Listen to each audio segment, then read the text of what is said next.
Ah. Bonjour à toutes et à tous. Au bruit, vous aurez deviné que je ne suis pas en V10. Alors, 115 kWh, alors que les bornes délivrent 250 et que la voiture tolère 200. C'est de toute façon le maximum de ce que j'arrive à obtenir depuis ce matin. Je roule dans cet engin qui représente aujourd'hui le summum de ce que Mercedes sait faire, en attendant bien sûr un hypothétique EQXX.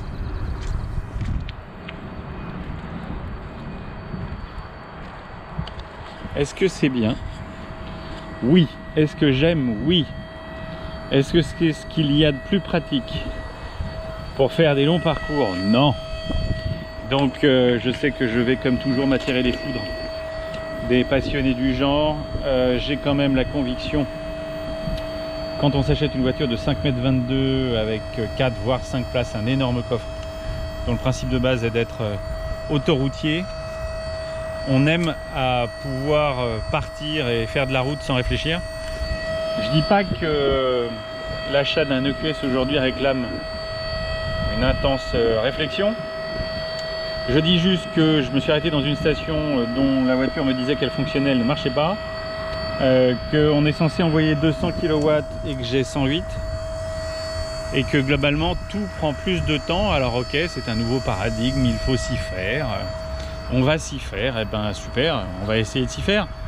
Sauf que là typiquement j'ai pris le parti de descendre depuis la Sarthe vers le Limousin, et je peux vous garantir quelque chose, c'est pas l'endroit où il y a le plus de prises. En tout état de cause, bon bah écoutez, ça recharge. Je suis strictement aux limitations de vitesse.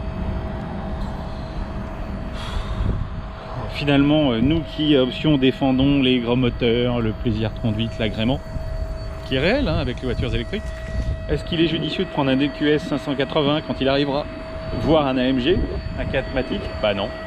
Le plus intelligent de tous, c'est le 450 plus. Il est déclaré pour plus de 700 km d'autonomie. Je ne vois pas comment c'est possible, à moins de rouler particulièrement en ville ou sur le réseau secondaire. Je vais me mettre devant pour vous éviter le vent. Hop, ouvre-toi. Hop, voilà. 44% d'autonomie, 107 kWh en maxi. Je suis en train, ouais, je suis à 264 km.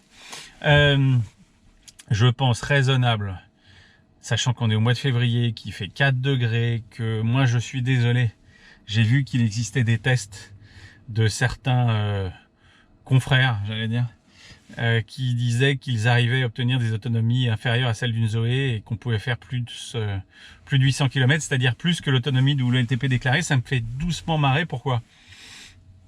Est-ce que vous avez déjà acheté une voiture? Tiens, je prends un exemple bête. Est-ce que vous avez déjà acheté une R8 V10 dont on sait qu'elle consomme déclaré 14 litres, avec pour ambition de vérifier qu'elle pouvait consommer moins qu'une Twingo?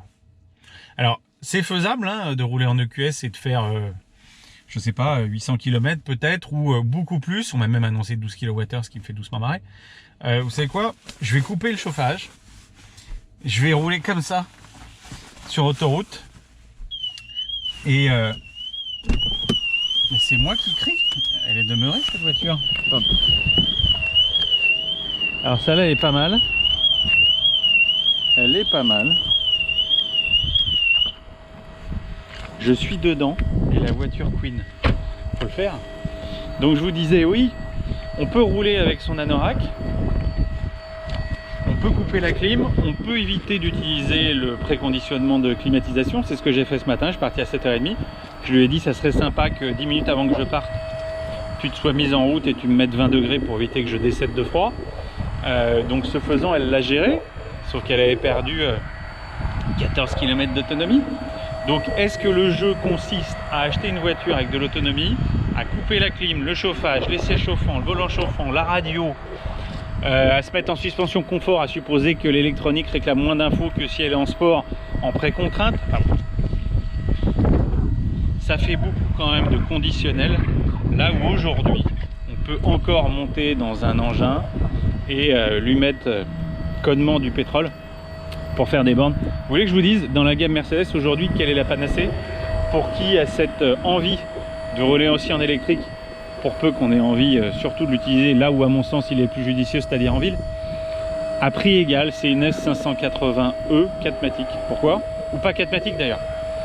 Plus de 100 km d'autonomie efficace et vérifiée, un moteur thermique pour faire de l'autoroute, un grand confort, c'est même mieux fini qu'un EQS, qui est attachant, hein, qui est un engin attachant. Vous verrez ce qu'on en pense dans le portfolio, et en plus il a une bonne bouille, technologiquement il est très avancé. Mais bon, 110 quoi, 110. Donc ils sont où les 200 là? Et pourtant j'avais indiqué dans le GPS que j'arrivais, donc elle avait préconditionné les batteries. J'étais entre 20 et 80. On va pas comprendre. Donc si tout doit prendre le double de temps que ce qui est prévu par la voiture, je comprends qu'à la différence de Charge Map, dont j'admets que la navigation fonctionne très bien, en tout cas l'anticipation de navigation, Charge Map met 1 heure de moins en général que la voiture, que la navigation de la voiture pour proposer ses parcours. Moi j'ai pas envie de mettre 5h17 pour faire 300 bornes, 4 heures déjà, je trouve ça largement suffisant. Allez, la suite au prochain numéro.